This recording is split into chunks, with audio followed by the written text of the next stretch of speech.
તો વંદે માતરમ વિદ્યાર્થી મિત્રો, આપ સૌનું સ્વાગત છે। છેલ્લા લેક્ચરની અંદર આપણે જે ચર્ચા થઈ એ પ્રમાણે કાર્લ પિયર્સનની સહસંબંધાંકની રીત આપણે પૂર્ણ કરી ચૂક્યા છીએ। સહસંબંધાંક મેળવવા માટેની આપણી પાસે કુલ 3 રીત છે। એમાં પહેલી રીત છે વિકર્ણ આકૃતિની રીત, બહુ નાનકડી રીત છે, ટૂંકી રીત છે, 1 કે 2 લેક્ચરની અંદર પૂરી થઈ જાય એવી રીત છે। બીજી રીત કાર્લ પિયર્સનની સહસંબંધાંકની રીત, જે આપણે સંપૂર્ણ રીતના નાના દાખલાથી લઈને મોટા દાખલા સુધી સંપૂર્ણ પૂરી કરી દીધી છે। અને હવે આજના આ લેક્ચરથી આપણે સ્પીયરમેનની ક્રમાંક સહસંબંધાંકની રીતનો અભ્યાસ આપણે શરૂ કરી દેવો છે। કુલ 3 રીતમાંથી સૌથી મોટામાં મોટી અને વાર્ષિક પરીક્ષાની અંદર સૌથી વધારે ગુણભાર ધરાવતી રીત હતી જે હતી કાર્લ પિયર્સનની રીત।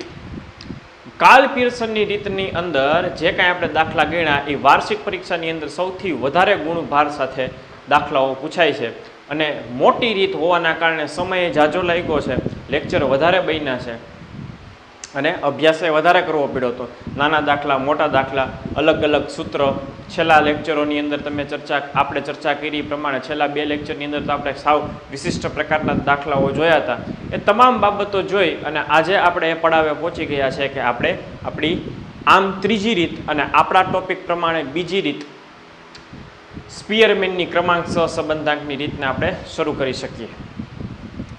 હવે ગોતવાનો છે તો સહસંબંધાંક આર જ, મેળવવાનો તો એ જ બાબત છે કે જે આપણે કાર્લ પિયર્સનની રીતની અંદર મેળવતા એ જ બાબત પાછી સહસંબંધાંક એટલે આપણો જે સ્મોલ આર છે એ જ આપણે પાછો સ્પીયરમેનની રીતની અંદર પણ મેળવવાનો છે। પણ સ્પીયરમેન એક આંકડા શાસ્ત્રીનું નામ છે અને એણે ગોતેલી રીત છે એટલે એની આગળ પોતાનું નામ લગાડી દેવામાં આવ્યું છે કે ભાઈ આ રીત સ્પીયરમેને ઈજાદ કરી હતી એટલે એને સ્પીયરમેનની ક્રમાંક સહસંબંધાંકની રીત કહેવાય છે। મેં કીધું એ પ્રમાણે ગોતવાનો તો સહસંબંધાંક આર જ છે। કેવી રીતની રકમ હોય, કેવી રીતની ગણતરી કરવાની થાય અને સાથે કેવા કેવા એના સૂત્ર છે એની આપણે ચર્ચા કરીએ। પણ એક વસ્તુ પાકી કે કાર્લ પિયર્સનની જે મોટી રીત હતી એની કરતાં નાની રીત છે, સરળ રીત છે, સમજવામાં સરળ રીત છે, દાખલાની દ્રષ્ટિએ ઓછા દાખલા છે અને એની અંદર મહેનત જે આપણે કાર્લ પિયર્સનની રીતની અંદર કરી એની કરતાં થોડીક ગણતરી અને મહેનત પણ ઓછી જરૂર પડે છે। તો શરૂ કરી દઈએ આપણી સ્પીયરમેનની ક્રમાંક સહસંબંધાંકની રીત। ચેપ્ટર નંબર 2, કેવી રીત, કેવી રકમ હોય અને કેવા દાખલા હોય અને કેવા સૂત્ર મૂકવાના થાય એ તમામ બાબતની આપણે ચર્ચા કરીએ। સૌ પ્રથમ વાત આવે રકમની। તો રકમ તો આપણે જેમ એઝ ઇટ ઇઝ, જેવી રકમ જે રીતના આપણને પાછલી રીતની અંદર આપેલી હતી એવી જ રકમ અને એવી જ રીતના આપણને સ્પીયરમેનની રીતની અંદર પણ આપેલી હશે। એટલે કે આપણા જૂનાને જાણીતા બંને ચલ એક્સ અને વાય ચલ આપેલા જ હશે, એમાં કોઈ ફેરફાર નથી।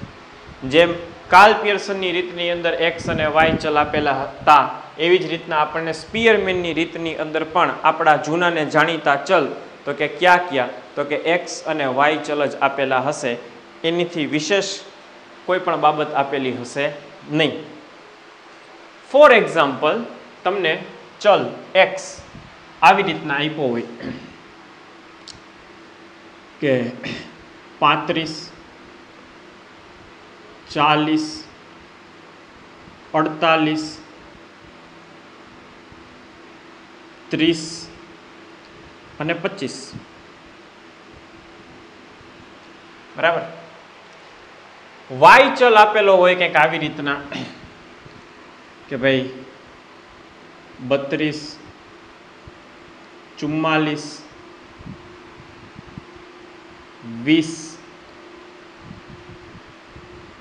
23 અને 30। ફોર એક્ઝામ્પલ, આવી રીતના આપણને રકમની અંદર એક્સ અને વાય ચલ આપણને આપેલા હોય। શું કરવાનું આ રકમ આપી દીધા પછી? તો કે x બાર અને y બાર ગોતવાના નહીં, x બાર કે y બાર એવું કાંઈ ગોતવાનું નહીં. સૂત્ર કયું જૂનું તો નહીં પણ નવું સૂત્ર, પણ એક જ સૂત્ર. 7-8 સૂત્ર હતા એવી કોઈ વાત જ નહીં, એક જ સૂત્ર. કેવું? સહસંબંધાંક r એ તો કોમન આવે જ ઇઝ ઇક્વલ ટુ 1 - 6 ગુણ્યા સિગ્મા ડી સ્ક્વેર ના છેદમાં n કૌંસમાં n -1 નો હોલ સ્ક્વેર. સ્પિયરમેનની ક્રમાંક સહસંબંધાંકની રીતનું આ એક સૂત્ર. રકમ નાની છે, મોટી છે, 5ના ગુણકમાં છે, 10ના ગુણકમાં છે, પોઈન્ટમાં આપી છે, હજારોમાં આપી છે, તો આ સૂત્રનો ઉપયોગ કરવો, ઓલા સૂત્રનો ઉપયોગ કરવો, પેલા સૂત્રનો ઉપયોગ કરવો, એવી કોઈ માથાકૂટ જ નહીં. આ જ સૂત્ર. બરાબર. આની સિવાય એક નાનકડું સૂત્ર આવે છે બીજું, પણ એની ચર્ચા આપણે પછીના લેક્ચરોની અંદર કરશું. પણ સૂત્ર આપણું આ જ. રકમ નાની હોય, મોટી હોય, પોઈન્ટમાં હોય, હજારોમાં હોય, લાખોમાં હોય, સૂત્ર આ જ. બરાબર છે. હવે કેવું કોષ્ટક બને? આ તો રકમ છે, કોષ્ટક કેવું બને? એક ગોતવાનું થાય rx, ત્યારબાદ ગોતવાનો થાય ry. હવે r એટલે શું? તો કે r એટલે ઇંગ્લિશમાં જેને રેન્ક કહેવાય, ગુજરાતીમાં જેને ક્રમ કહેવાય, ઇંગ્લિશમાં જેને રેન્ક કહેવાય, ગુજરાતીમાં જેને ક્રમ કહેવાય, એ આ r છે. r એટલે શું? રેન્ક. આપણે સ્કૂલમાં ભણતા હોય તો ક્લાસની અંદર આપણો પહેલો, બીજો, ત્રીજો, ચોથો, પાંચમો, છઠ્ઠો એમ કરતાં કરતાં આપણને છેલ્લે સુધી જે ક્રમ મળે છે ને, રેન્ક મળે છે ને, એવી જ કંઈક વાત છે, રેન્ક. બરાબર. આને વચાય શું? તો કે રેન્ક ઓફ x, એટલે કે x ના ક્રમ. અને વચાય શું? રેન્ક ઓફ x, એટલે કે x ના ક્રમ. એવી રીતના અહીંયા ry લખ્યું છે. આને વચાય શું ઇંગ્લિશમાં? તો કે રેન્ક ઓફ y, એટલે કે y ના ક્રમ. બરાબર છે. ક્રમ 1 2 3 4 5 6 7 એમ ક્રમ. બરાબર. અને આપણું જે રીતનું નામ છે એની અંદર એક શબ્દ આવે છે ક્રમાંક, એટલે કે ક્રમની વાત થાય છે. બરાબર. ક્રમાંક એટલે કે ક્રમ. તો કે ભાઈ આ ક્રમાંક એટલે કે ક્રમ આપવાના કેવી રીતના? ક્રમાંક એટલે કે ક્રમ આપવાના કેવી રીતના? રેન્ક ઓફ x અને રેન્ક ઓફ y. તો આ રેન્ક આપવાના કઈ રીતના? તો એ ચર્ચા કરી લઈએ.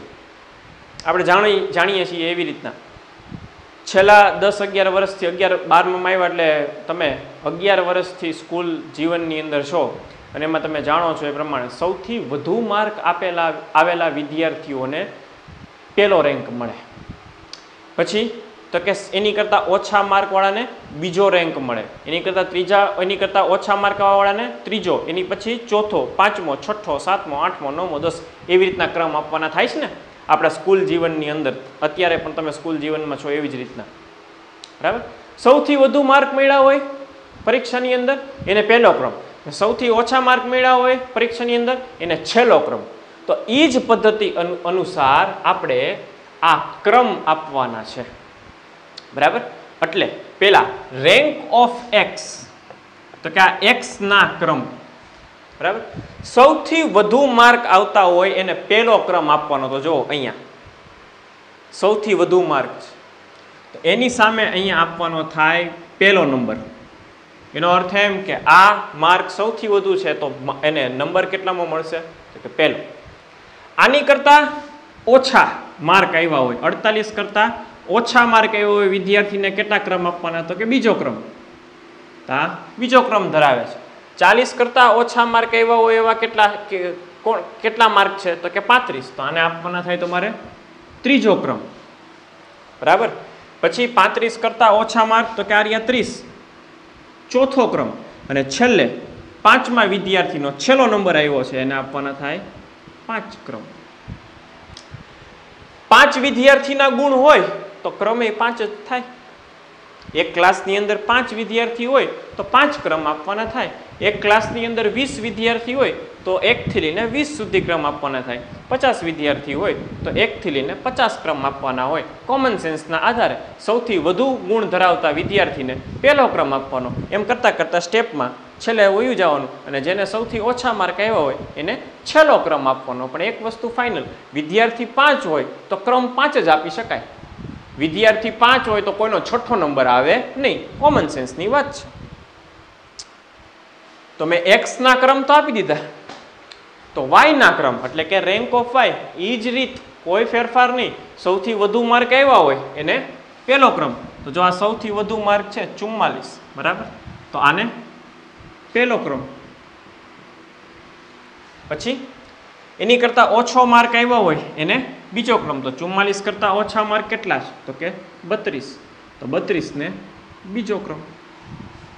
32 કરતાં ઓછા માર્ક કોને છે? તો કે આર્યા 30, તો આને ત્રીજો ક્રમ.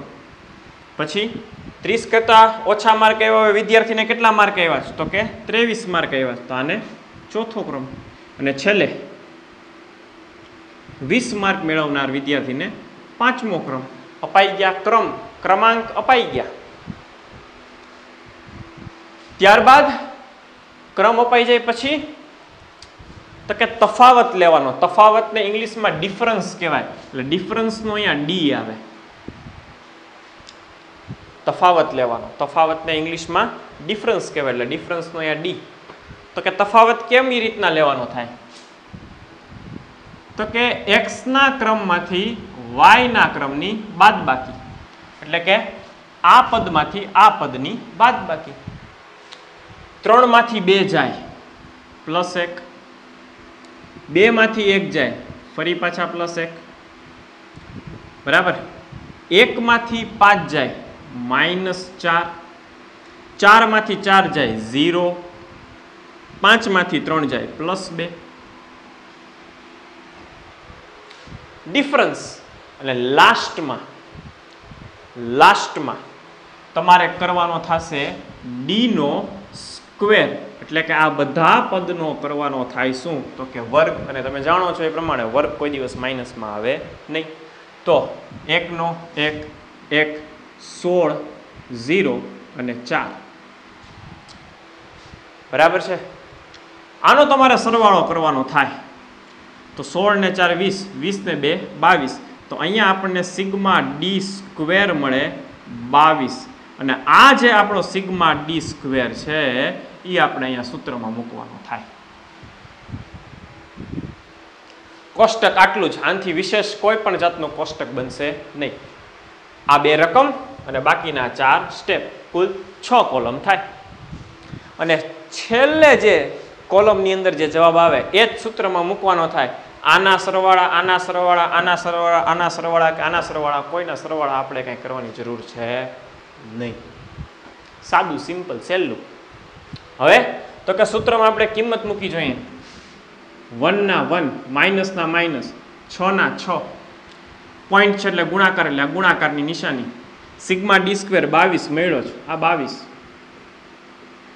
ના છેદમાં n 1, 2, 3, 4 ને 5, 5 ગુણ્યા 5 માઇનસ 1 નો હોલ સ્ક્વેર. હવે આની અંદર જે કાંઈ સરવાળા બાદબાકી ગુણાકાર ભાગાકાર કરી અને તમારો સહસંબંધાંક r નો જવાબ તમારે મેળવી લેવાનો થાય. વાત થઈ ગઈ પૂરી. 3 માર્કનો દાખલો વાર્ષિક પરીક્ષામાં પૂછાય. આનું આજ કોઈ નવીન કે વિશિષ્ટ કે અઘરી બાબત નહીં. x બાર y બાર ગોતવાના નહીં. 25 કરતાં નાની કિંમત, 25 કરતાં મોટી કિંમત, હજારોમાં કિંમત, પોઈન્ટમાં કિંમત, એવી કોઈ માથાકૂટ નહીં. રકમ આવી રીતના આપી હોય, બરાબર, એની અંદર રકમને ધ્યાનમાં રાખી સૌથી મોટામાં મોટી સંખ્યા હોય એને એક ક્રમ, પછી એની કરતાં નાની સંખ્યા હોય ને બીજો ક્રમ, એમ કરતાં તમારે છેલ્લે ક્રમ આપતા જવાના. વાત થઈ ગઈ પૂરી. એક્સના ક્રમે એવી જ રીતના આપવાના અને વાયના ક્રમે એવી જ રીતના આપવાના. અને પછી એનો તફાવત લઈ લેવાનો, તફાવત લઈ અને છેલ્લે સ્ક્વેર લઈ લેવાનો, એનો સરવાળો કરી નાખવાનો, સૂત્રમાં કિંમત મૂકી દેવાની, જવાબ મેળવી લેવાનો, ગુણાકાર ભાગાકાર અહીંયા જે આવે એ કરી નાખવાના, વાત થઈ ગઈ પૂરી. આ છે તમારી સ્પીયરમેનની ક્રમાંક સહસંબંધાંકની રીત. કોઈ નવીન બાબત નહીં, અઘરી બાબત નહીં, 3 માર્ક વાર્ષિક પરીક્ષામાં રોકડા મળે એવી રીત. બરાબર. હવે ક્યારેક એવું બને કે આ જે ક્રમ છે ને, ક્રમ એ આપણે આપવા પડે. જેમ મેં અત્યારે ક્રમ આપ્યા ને, જેમ મેં ક્રમ આપ્યા, આ રકમ છે, આ રકમને ધ્યાનમાં રાખી સૌથી મોટી સંખ્યાને પહેલો ક્રમ, એમ કરતા કરતા મેં ક્રમ આપ્યા. ક્યારેક એવું બને કે રકમમાં ક્રમ આપી દે એ લોકો. તો ક્યારેક કેવું બને કે રકમની અંદર એ લોકો ક્રમ આપી દે. રકમમાં ચોખ્ખું લખેલું હોય, કાં તો વર્ણન જે હોય ત્યાં લખેલું હોય ચોખ્ખું કે ક્રમ આપેલ છે, અથવા તો કોષ્ટક જોવો, કોષ્ટક, તો કોષ્ટકની અંદર ક્યાંક સાઈડમાં લખેલું હોય કે ક્રમ ક્રમ. એટલે એના આધારે રકમને જોઈ, રકમ વાંચી, એના આધારે આપણને ખબર પડી જાય કે ક્રમ આપી દીધેલા છે કે ક્રમ આપવાના છે. અહીંયા જો મેં ક્રમ આપે, મેં અહીંયા ક્રમ આપ્યા. ક્યારેક એવી રકમ મળે કે ક્રમ ઓલરેડી આપેલા હોય, તો આપણું કામ એનથી સહેલું પડી જાય, કારણ કે ક્રમ આપેલા હોય તો એને તો શું કહેવાય ખબર છે ને, કે ક્રમ આપી દીધા હોય ને તો RX કહેવાય. એટલે રકમ જ અહીંથી શરૂ થાય. આ તમારી રકમ RY રકમમાં આપી દીધેલો હોય. આવી રીતના આમ 1 4 5 7, 1 3 5 7 તો નહીં, પણ 1 4 5 3 ને 2 ક્રમ આપી દીધેલા હોય. એટલે આપણો દાખલો અહીંથી શરૂ થયો, સહેલો થઈ ગયો. પછી y તો 2 5 3 1 ને 4. હવે તો કે કાંઈ નહીં, જેમ આપણે અહીંયા કરતા હતા એવી રીતના ડિફરન્સ ગોતી લ્યો. d r x minus ry, એટલે કે આમાંથી આની બાદ બાકી, આમાંથી આની બાદ બાકી. બરાબર. તો એ કેમ મળે? 1 માંથી 2 જાય -1, 4 માંથી 5 જાય ફરી -1, 5 માંથી 3 જાય 2, 3 માંથી 1 જાય 2, અને 2 માંથી 4 જાય -2. હવે તો કે d નો સ્ક્વેર. બરાબર. તો d નો સ્ક્વેર, સ્ક્વેર કરવાનો છે. સ્ક્વેર કોઈ માઇનસમાં ન આવે. 1 1 4 4 4 સરવાળો સિગ્મા d સ્ક્વેર 4 8 12 13 14. સૂત્ર r બરાબર 1 minus 6 into sigma d square ના છેદમાં n કૌંસમાં n માઇનસ 1 નો હોલ સ્ક્વેર.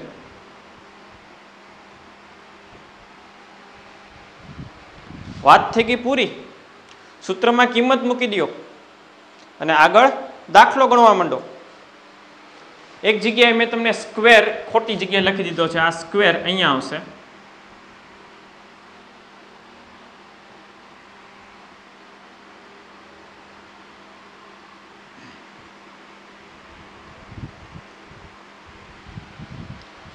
હવે તો કે પૂરું. સૂત્રમાં કિંમત 1 માઇનસ 6 ગુણ્યા સિગ્મા d સ્ક્વેર 14 ના છેદમાં n ગણી લેવાના 1 2 3 4 ને 5. અને 5 ક્રમ હોય તો મોટામાં મોટો ક્રમ 5 જ હોય. n તમારા 5 હોય, ક્લાસમાં 5 વિદ્યાર્થી ભણતા હોય તો નાનામાં નાનો ક્રમ 1 હોય, મોટામાં મોટો ક્રમ 5 જ મળે. વિદ્યાર્થી ક્લાસમાં 5 હોય તો કોઈનો છઠ્ઠો નંબર ન આવે. કોમન સેન્સની વાત છે. તો અહીંયા n 5, 5 નો સ્ક્વેર -1 ગુણાકાર ભાગાકાર સરવાળો બાદબાકો, તમને સહસંબંધાંક r મળી જાય. વાત થઈ ગઈ પૂરી. 3 માર્ક વાર્ષિક પરીક્ષામાં. સાદું સિમ્પલ. તો ક્રમ આપેલા ન હોય ત્યારે આવડું કોષ્ટક બને, ક્રમ આપેલા હોય ત્યારે નાનકડું અવળું કોષ્ટક બને. જેવું પૂછાય એવું બે સહેલું જ છે. તો અહીંયા હું તમને લખી દઉં એક કરીને, ક્રમ રકમમાં આપેલ ન હોય ત્યારે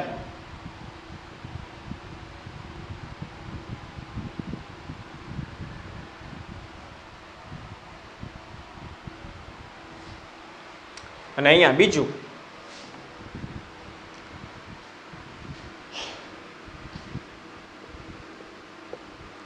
ક્રમ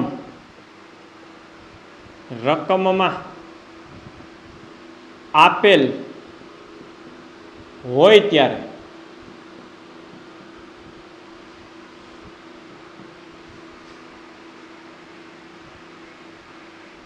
એક જગ્યા બનાવી દઉં, તમને ખીચડો જોવામાં ઈઝી પડે. R X R Y.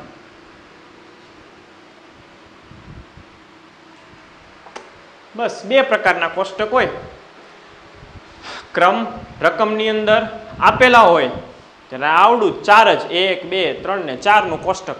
ક્રમ રકમમાં આપણે આપવાના હોય તો આ બે વધી જાય, બાકી તો as it is same to same જ છે. અને સૂત્ર તો બેયમાં કાંઈ ફેરફાર છે નહીં, સૂત્ર તો એનું ઈ જ. બરાબર. સાદી સિમ્પલ સમજાઈ જાય એવી, કોઈ પણ જાતના કોમ્પ્લિકેશન ન લાગે એવી રીત સ્પીયરમેનની ક્રમાંક સહસંબંધાંકની રીત. સરસ, બહુ જ સરસ, મજા આવી જાય દાખલો ગણવાનો. હા, એક વસ્તુ ધ્યાનમાં રાખવાની. કઈ? રકમ વાંચી લેવી પડે. એટલે કે વાંચી લેવી પડે એટલે કે દાખલામાં ક્રમ આપેલા છે કે દાખલામાં ક્રમ આપેલા નથી એ પહેલા જોઈ લેવું પડે. દાખલામાં ક્રમ આપેલા હોય અને તમે અહીંયા જેવી રીતે તમે ગણતરી કરી એવી કરો તો આપેલા ક્રમ હોય અને પાછા તમે ક્રમ આપો તો તમારો દાખલો ખોટો પડે. અને ક્રમ ન આપેલા હોય અને તમે પછી તમને એમ લાગે કે નહીં આ તો ક્રમ આપી દીધેલા છે તો એ ખોટું પડે. ફક્ત ને ફક્ત રકમમાં એક જ વસ્તુ જોવાની રહી, કઈ? તો કે રકમની અંદર જે વર્ણન આપ્યું હોય એક બે લીટીની એ વાંચી લેવાની થાય.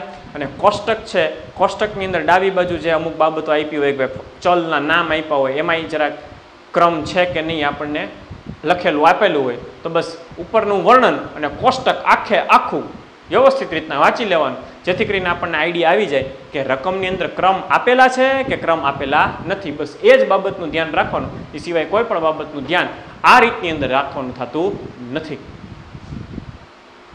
ખ્યાલ આવે છે? રકમમાં ચોખ્ખું આપેલું વિશે તમે જોઈ લ્યો. સ્વાધ્યાય નંબર 2.3 જોઈ લ્યો. એની અંદર દાખલા નંબર 1 2 અને 3 ની રકમ વાંચો, તમને બધો આઈડિયા આવી જશે. ખાલી રકમ જ વાંચો, દાખલા તો આપણે પછી ગણશું.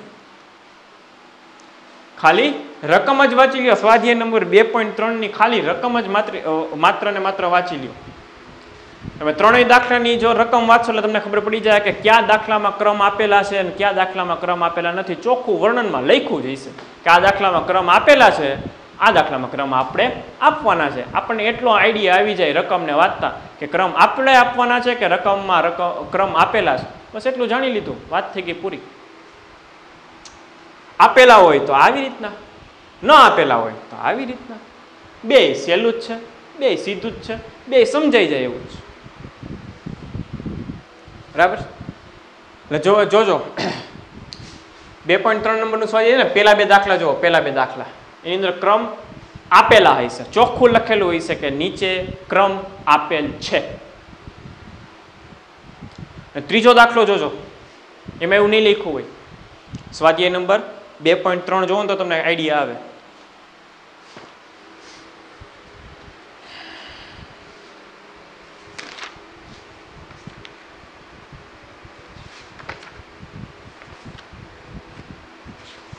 સ્વાધ્યાય નંબર 2.3, યસ, 99 નંબરનું પેજ 99. અંદર પેલા બંને દાખલા નંબર 1 અને દાખલા નંબર 2 ની અંદર એવું ચોખ્ખું લખ્યું છે કે નીચે મુજબ ક્રમ આપે છે. પેલો બીજો દાખલો બે ની અંદર જોઈ લો, એમાં ચોખ્ખું લખ્યું છે નીચે મુજબ ક્રમ આપે છે. બરાબર. ત્રીજા દાખલામાં એવું નહીં લખ્યું હોય. ત્રીજા દાખલામાં ખાલી એટલું લખ્યું છે કે એક રાજ્યની ટાઉન પ્લાનિંગ સમિતિએ કરેલ સર્વે પરથી નીચે મુજબની માહિતી મળેલ છે. નીચે મુજબ ક્રમ આપેલ છે એવું ત્રીજા દાખલામાં લખેલ નથી. પેલા બે દાખલાની અંદર એવું લખ્યું છે કે નીચે મુજબ ક્રમ આપેલ છે. બસ આટલું સાદું સિમ્પલ છે. કયા દાખલામાં ક્રમ આપ્યા છે, કયા દાખલામાં ક્રમ નથી આપ્યા, એ ખાલી રકમના આધારે આપણે જાણી લઈએ, વાત થઈ ગઈ પૂરી. ક્રમ આપણે આપવાના થાય આવી રીતના, ક્રમ રકમમાં આપી દીધેલા હોય તો આવી રીતના. સૂત્ર તો બે સેમ જ છે, ગણતરી બધી સરખી જ છે, કોઈ ઇસ્યુ જ નથી. જરાક લખી લ્યો, હું 2 મિનિટ સાઈડમાં વયો જાઉં જેથી કરીને બહુ સ્પષ્ટપણે તમે આ જે કંઈ લખ્યું છે એ તમે બોર્ડની અંદર જે લખેલી બાબત છે એ તમે પાકી બુકની અંદર ઉતારી શકો. અને ઉતારી જ લેવાય, નમૂના તરીકે ઉતારી લેવાય. અને એની અંદર મેં જે પાછું 2 બાબત લખી છે કે ક્રમ રકમમાં આપેલ ન હોય ત્યારે એનું કોષ્ટક અને એનો દાખલાનો નમૂનો, અને ક્રમ રકમમાં આપેલ હોય ત્યારે એનું કોષ્ટક અને દાખલાનો નમૂનો અને સૂત્ર, આ બધુંય તમારે એક પેજની અંદર ઉતારી લેવું જોઈએ જેથી કરીને ભવિષ્યની અંદર આ કાંઈ ભૂલાય નહીં. તો પોઝ કરીને તમે લખી લીધું હશે. આ છે ક્રમાંક સહસંબંધાંકની રીત, સાદી સિમ્પલ રીત, કોઈ જાતના કોમ્પ્લિકેશન્સ વગરની, બીજું કંઈ ધ્યાનમાં રાખવાનું નહીં, રકમને ધ્યાનમાં રાખી અને દાખલો ગણી લેવાનો થાય. તો આજના આ લેક્ચરની અંદર આટલું જ રાખીએ, અને પછીના લેક્ચરની અંદર આપણે સ્વાધ્યાય નંબર 2.3ના દાખલાઓ જોશું. ત્યાં સુધી આભાર અને વંદે માતરમ. પ્રેક્ટિસ કરતા રહેજો.